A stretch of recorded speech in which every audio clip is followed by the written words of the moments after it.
are all questions that came into potentially the age-friendly phone number from community members like yourselves that were looking for the answers. So we figured what a great time to get out there. You ready? All right. Go ahead, and feel free to pop in because, you know, we both know things and we both know a little bit about a lot, so All right. you might get both of our expertises today. All right, so we're going to start off with, are there centralized resources available locally for families across to access information about caregiving, medical services, and social support services? You know, unfortunately, I would love to say, oh yes, we have all of that right here in our community. But the answer really is no.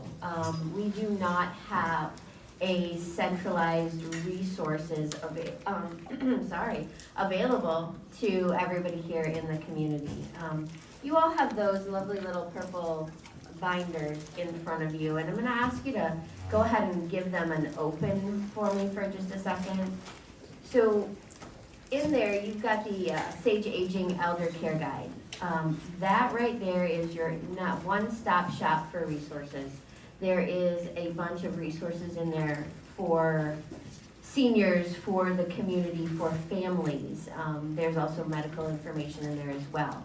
There's also a resource flyer in your packet that has some great information from 6 different areas in the community, including the Senior Connection Center, the Elder Affairs, Department of Elder Affairs for Florida, the Polk County Sheriff's Office, Seniors versus Crimes, and also the Alzheimer's Association.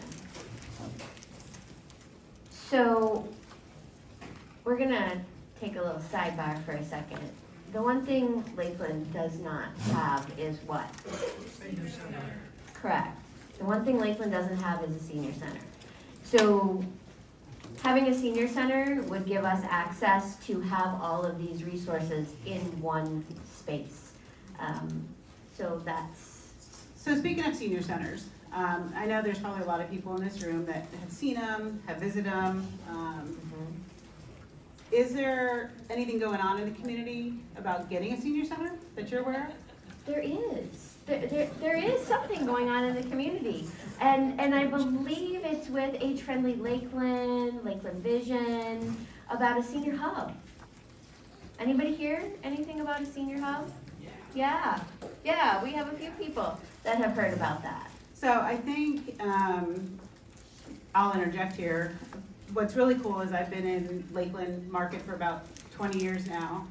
And this is the furthest we've seen the senior hub kind of drive forward. So if you see stuff about it, if you're asked stuff about it, well, we want you to guys continuously talk about it, bring it up to your city commissioners, because it may not be here right now, but I feel like it's closer than we've ever been, and we just need to drive that forward so that we can have a central place to refer folks to. Right, and to have all these resources available at. Are we taking questions now or later? I'm sorry. It's okay. I just wanted to ask in the sense that, you know, the whole idea of a senior center and being, I know this is more of a Lakeland program, but all of Polk County. It's big, it's growing, the need is so there, and you need something that could be networked throughout, you know, Polk County overall. Agreed. Is there funding from the, you know, the county? That I can't answer. Yeah. And But I we will can't- take notes. But we're gonna take notes, and that one I can't answer, but you are right, Polk County is growing by leaps and You're bounds. bringing in more revenue with more people, that there should be some funding, and it should be approached even from the county standpoint. For those of you that didn't hear, the statement question is looking beyond Lakeland for a senior center, but also Polk County as the Polk County population is growing and senior population is growing. And that is definitely something, like I said, we're taking notes and we'll work on continuously voicing those concerns and desires. I don't want to just say concerns. Right, absolutely. So there is one more thing I would like to Okay. add about these centralized resources. So some of you maybe have heard of a group out there called the 411 on Senior Resources. I know there's at least 1 or 2 people that might know a little tiny bit about that group. two of us sitting here, know a little teeny tiny bit about that group. So the 411 on senior living or senior resources, our fearless leader back there, Allie Bates, kind of helped us spearhead this group, and it involves Age Friendly Lakeland. It has the either Wes or Liz Craven from the Sage Aging Elder Care Guide, myself from the Alzheimer's Association, Kari Gomez sits on it. We also have a couple of other people that are a part of the group as well, and we really go into churches and 55 plus communities and do a lot of education on what's out there for resources. Why do you want to be active? Why do you want to keep your brain healthy? What happens when you have to transition someone into hospice? What happens when you have to transition someone into home care services? And what does that look like? And we really try to get out there and give all of that hands-on information that we have and pass it along to the folks in the community as well. So if anybody is interested in any of that information, please see myself, Allie, or Kari after the program's over with, and we can have another conversation. Another candid conversation. Another candid conversation. Well, and I think that leads me into the next question I want to talk to you about. For many of us, as we're aging, there's so many new things. You know, the first time my parents needed something was new to me, right? Mm-hmm. So what are some common mistakes families make when they're trying to help their elderly loved ones? How do they go about helping them manage their health care? How do they avoid mistakes? I mean, we're not perfect, but what are some of the big ones that we can maybe give them some tips on to get them going in the right direction? When we looked at this question, I had a bunch of different ways we could go with this question. She wrote a novel. I did write. I did write a novel. I actually have a whole 2 pages on it. But there are so many common mistakes that people incur. The first one is overlooking their loved one's independence. So we as individuals wanting to help someone, we want to go in all full force and just help them as much as we possibly can. And we want to assume that they need our help.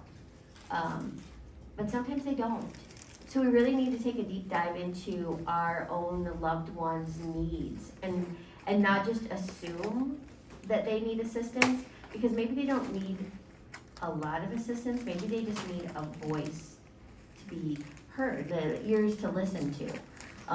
We also don't want to undermine people, and we also want to really, really involve them in their decisions. Another one is medical records. Those lovely little medical records that we really love to have access to. And we want to make sure that we keep medical records.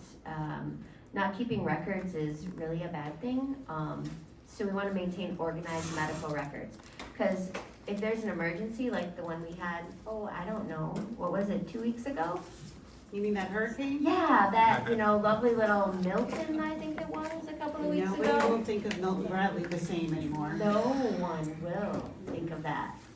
So having a dedicated file or a dedicated digital file for all the medical information is great. Having it all in one place. I know that we have those little pill containers. Vial of Life. The vial of life. Which I don't have an example of one, but they're But great. they're great, and many of you may have one. If you don't have one, we can probably get with Sandy and maybe get Sandy some of the vial of life as well. That's a great place. I know you're giving me the look like, what is a vial of life? I have a few in my office. Okay, great. Sandy's got a few in her office. Sandy's got a few in her office. For a real quick description though, it's basically a giant pill bottle that you put some emergency information, and there's a sticker that goes outside your freezer. So the paramedics and EMTs know that if they're coming into your house, that if they see that sticker, if they go into that freezer, they may take a cannoli, but they also may take your vial of life, and that has all your information, especially if you're home alone, And I think that that's important, because that then gives that senior or anybody some independence back to make sure that their wishes are made. I actually saw a client the other day that their attorney gave them a tube, it's like a poster tube, that they kept in their freezer with all their information. And it was pretty neat. Yeah. But I think the other thing that I'm gonna chime in on top of some of your mistakes because I met with a client the other day, and many of us make power of attorneys and healthcare surrogates and stuff like that. If anybody's ever had to basically step in and use those rights, privileges, honor, it's hard to pull that trigger. And I said to this daughter, your dad picked you for a reason. She's one of 7 kids. So he picked her for a reason. I'm sure, I haven't met them all. He wants you to speak on his behalf. You have to believe that you're okay to speak on his behalf. And that was, she's waiting too long to speak for him because he's not able to speak for himself anymore. So like Jody said, speaking too quickly can be a big mistake, and not speaking soon enough could be a mistake too. Right, so with the Alzheimer's Association, I get lots of calls from people in the community, not necessarily that have Alzheimer's and dementia, but they may want to learn a little bit about the disease, or they may have a neighbor that's got some mild cognitive impairment. So we have conversations every day with different people. And one of the questions I got the other day was, my neighbor seems to shut down. She's just shutting down. And I'm trying to help her, but I don't know how to help her. And you know, I'm trying to do this in the house and make sure her yard is being kept up and just doing little handiwork. And my question was, so how is her emotional well-being? And she didn't know how to answer that question. And they said, have you asked her how she is? Have you asked her what she needs? Have you been that person that you are willing to listen? Not just ask all the questions. Are you willing to listen to really how that emotional well-being is?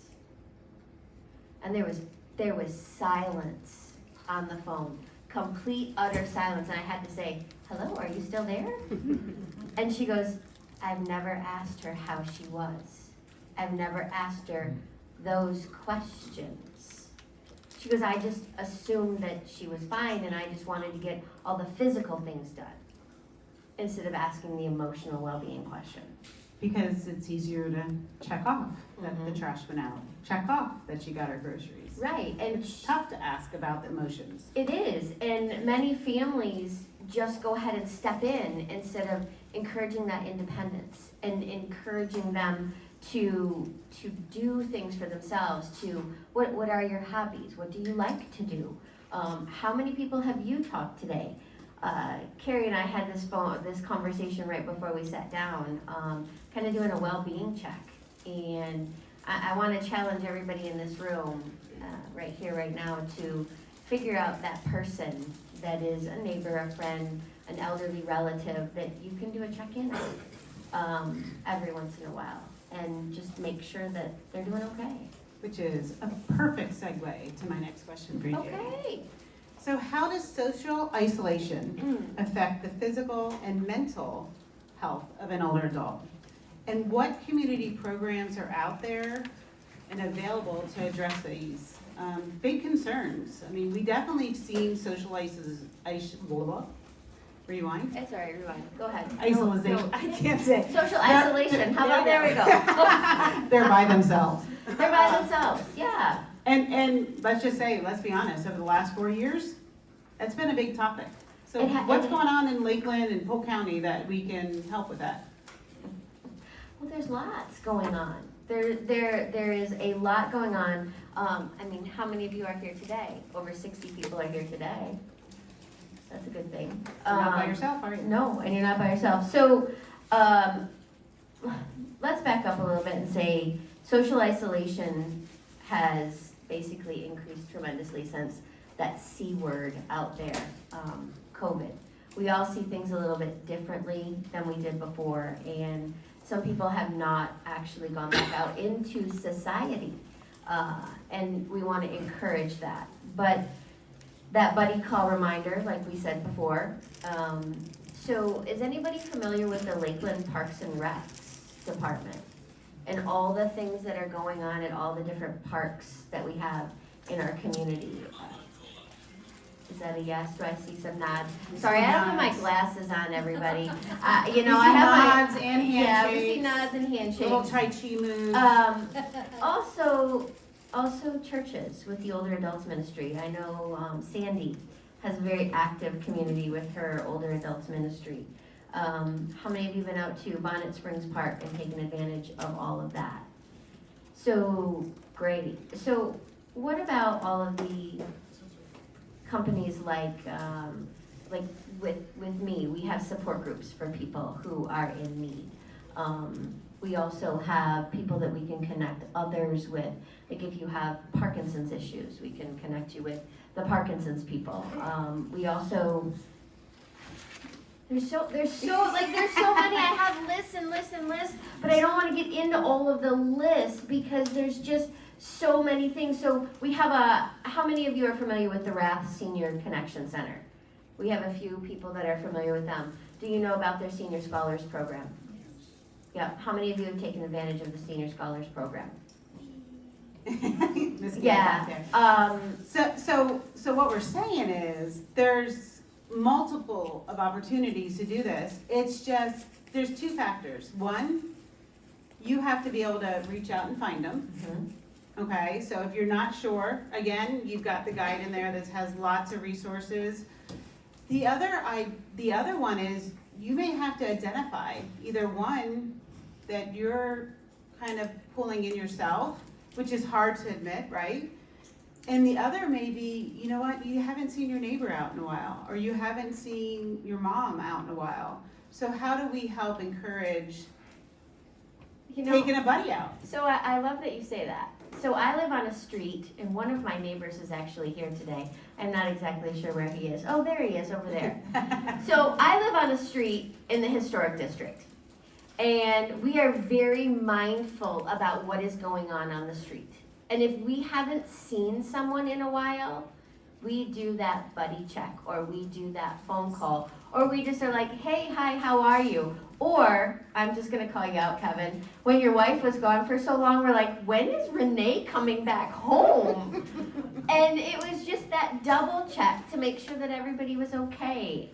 And also, just being really mindful about what's going on in your communities. You have to want to be social. It's pretty hard to not be social in Lakeland. It is very hard, because there's something going on everywhere. I mean, just walking up the farmer's market, you know, on Saturdays, or The Polk Museum of Art, exactly. the libraries. And the thing is it's getting out and doing these things and stimulating your mind and getting that extra, you know, neuron fired up kind of thing. So, Right. But we also have companies that can help with that too. So there is home health services for your elderly loved one that's out there that may not be being socially active. How do we have that conversation with mom or dad about getting them socially active? And it might be a third party that has to come in to really identify the need and get them out. So there's different services that are out there that we can take a deeper dive into. yeah, because there's definitely some challenges that probably come up, transportation, the ability to drive at night, because there's some great events that happen at night, but some of our eyes, mine included, you know, it's hard to drive at night, right? So, and that's where, again, resources to reach out to. Yeah.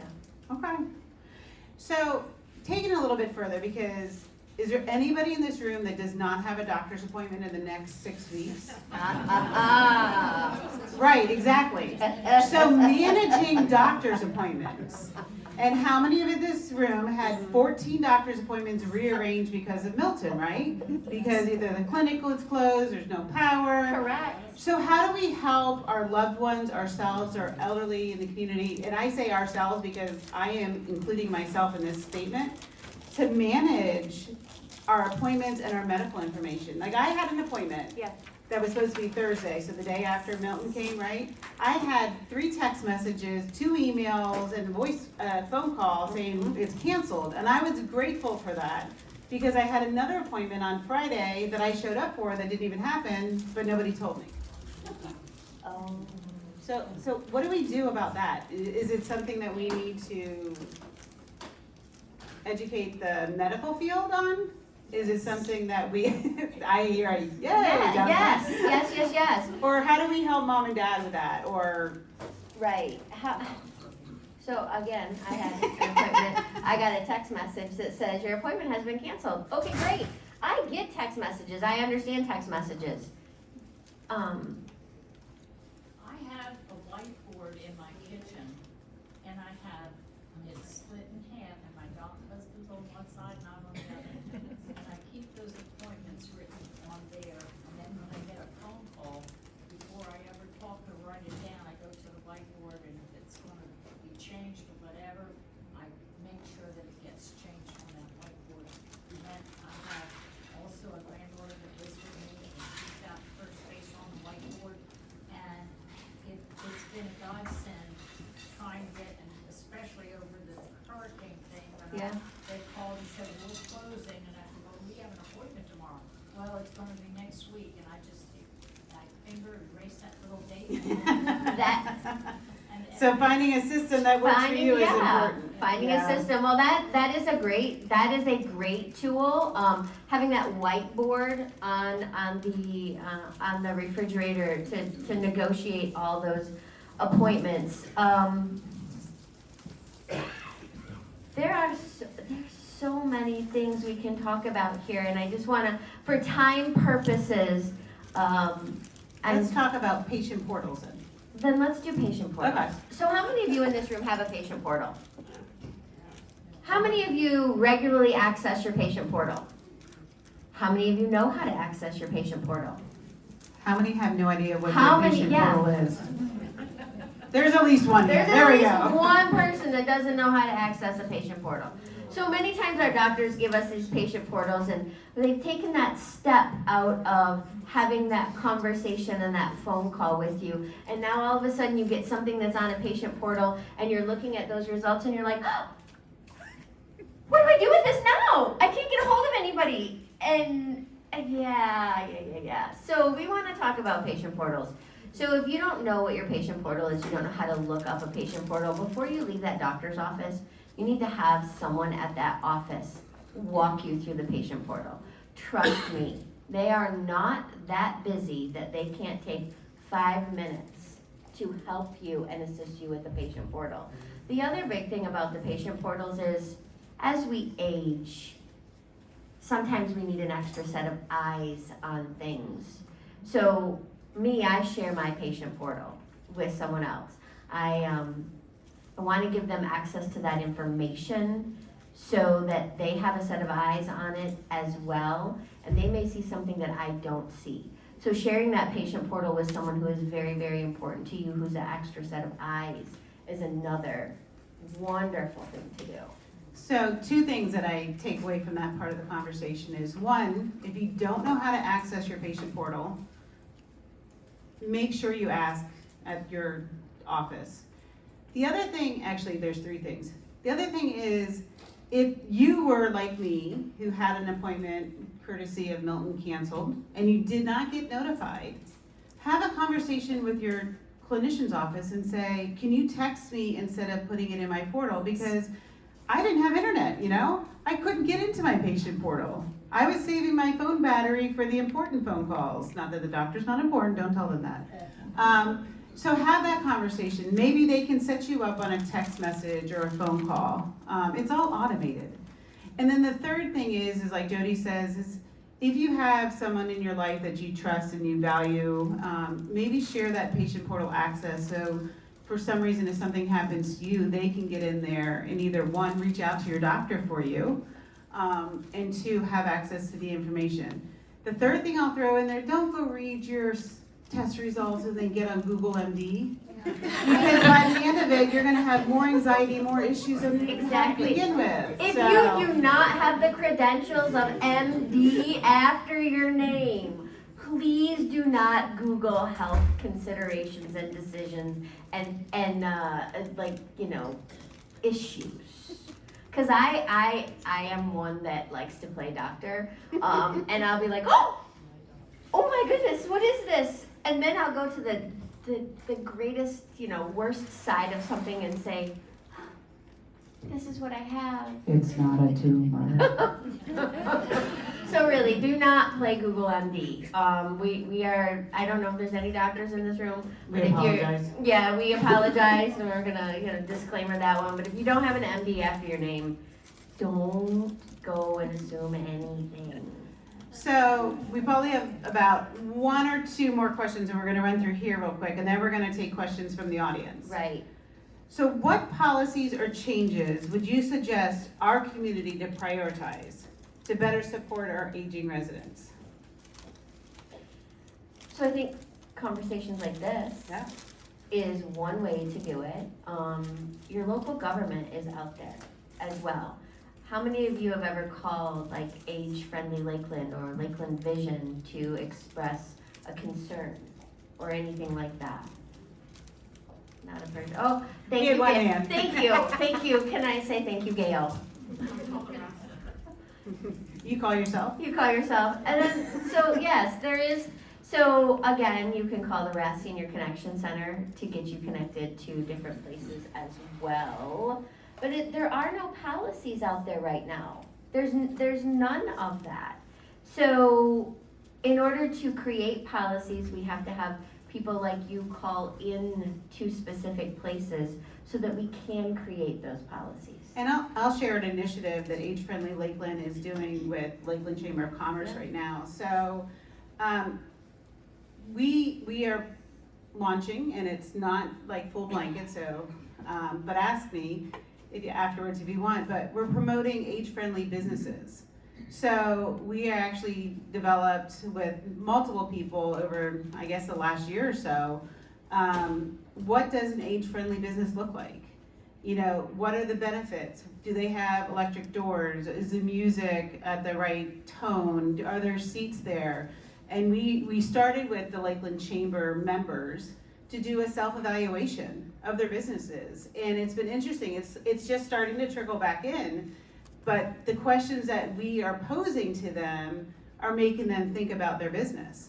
You know, so can you just walk into any local business downtown Lakeland as a senior with a walker, with a this, with a that, and properly get the care and service that you need? What we're also seeing is that businesses are saying, I might need to adjust something. I might need to have a chair somewhere in my store. So those are the things we need to bring to the forefront of our community and help the community understand that while we can fix some stuff, we also need resources monetarily to fix this and make sure that our seniors are a priority. Right, that age-friendly, that is. The business deal? Yeah, the business deal, thank you, sorry. I'm just gonna preface, I have been gone out of the country for the last 2.5 weeks. And I know Gail's like, oh, so my brain is still not powered up for back to work yet. So I want to piggyback off of what Kari said. So in a former life, I was a program director for memory care communities. And we would take our residents out at least once or twice a week to different places within the community. And I had to physically call restaurants to make sure that they had space available for us and were willing to have residents with cognitive impairment in their places of business. Some were very, very, yes, we want to have you here, and some were like, no, don't bring those people here. Oh, that struck a chord. Yeah, I would imagine. And that was really hard for me as a former program director to be told, no, you don't want our seniors that have cognitive impairment in your business. So having that business seal and having that age-friendly feel not only would help us, everyone in this room, but it would also help an area of the senior living population by knowing that, yes, they're welcome in that community. Yes, they're welcome in that place of business. And those kind of modifications and adjustments aren't just for seniors. I mean, they're for anybody that may have a physical challenge, sensory stimulation, any type of cognitive impairment, depending on what age they might be. Exactly, Yeah. exactly. So So I see some